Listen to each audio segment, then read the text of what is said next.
کے نبی صلی اللہ علیہ وسلم نے وہاں رہنے والی اقلیات کے ساتھ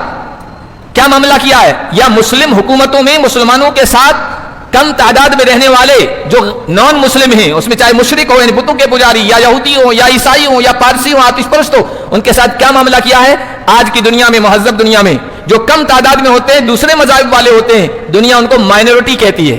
اقلیت میں ہے، کم تعداد میں ہے، گویا ان کو ایک احساس یہ دلایا جاتا ہے تم بہت کم تعداد میں، ہمارے سامنے تو تم کو بہرحال جھک کے رہنا پڑے گا، کمزوری کے ساتھ رہنا پڑے گا، ہمارے مقابلے کے تم نہیں ہو۔ ان کو مائنورٹی کہتی ہے، اقلیت کہتی ہے، کم تعداد والی کہتی ہے۔ قرآن نے، اسلام نے اقلیات کو، مائنورٹی کو یہ لفظ نہیں دیا ہے۔ آپ اٹھا کر دیکھیے احادیث اللہ کے نبی صلی اللہ علیہ وسلم کے فرامین، اللہ کے نبی صلی اللہ علیہ وسلم نے مسلم حکومتوں میں نان مسلم رہنے والوں کو ذمی کہا ہے، ذمی۔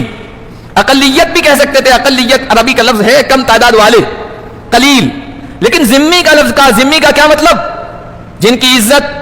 جن کی آبرو، جن کی جان، جن کا مال، جن کا بیوپار، جن کی تجارت اور جن کی زندگی کی حفاظت اور ان کو زندگی گزارنے کے لیے اسباب اور وسائل اور ریسورسز فراہم کرنا،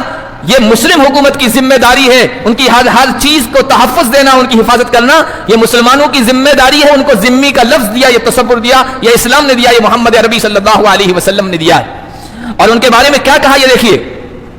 ذمۃ المسلمین واحدۃ فمن اخفر مسلما فعلیہ لعنۃ اللہ۔ کسی غیر مسلم کو، نان مسلم کو کوئی مسلمان پناہ دے دے، امان دے دے کہ اس کو کوئی نقصان نہیں پہنچا سکتا، میں نے امان دیا ہے۔ حضور نے فرمایا کوئی ایک مسلمان بھی اس کو امان دے دے تو سارے مسلمانوں کی اب ذمہ داری بنتی ہے اس کو کوئی نقصان نہ پہنچائے۔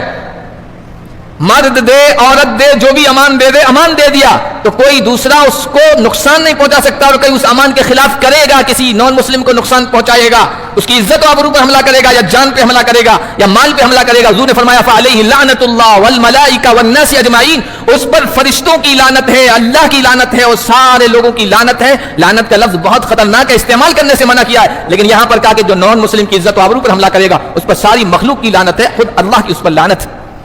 اور فرمایا صاف لفظوں میں الا من قتل نفسا معاہدا له ذمۃ اللہ وذمۃ رسولہ فقد اخبر بذمۃ، سنو جو کسی ایسے آدمی کو مارے گا جو مسلمان حکومت میں ایک معاہدے کے تحت رہ رہا ہے، قانون کی پاسداری کرتے ہوئے رہ رہا ہے، ذمی ہے،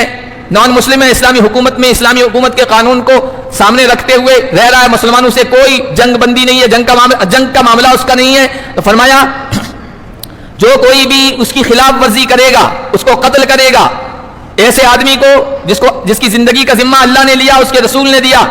تو پھر اس نے اللہ اور اس کے رسول کی عہد شکنی کی ہے، اس کے معاہدے کی خلاف ورزی کی ہے، ایسا آدمی لم یرح رائحۃ الجنہ، جنت کی خوشبو بھی نہیں پائے گا، حالانکہ جنت کی خوشبو 40 سال کی مسافت اور دوری سے محسوس ہوتی ہے، ایسا مسلمان جنت کی خوشبو بھی نہیں پائے گا۔ کس کے بارے میں کہا رہا ہے؟ ذمی کے بارے میں کہا جا رہا ہے، نان مسلم کے بارے میں کہا جا رہا ہے، جو کوئی اس کی جان مال کو نقصان پہنچائے گا جنت کی خوشبو بھی نہیں پائے گا۔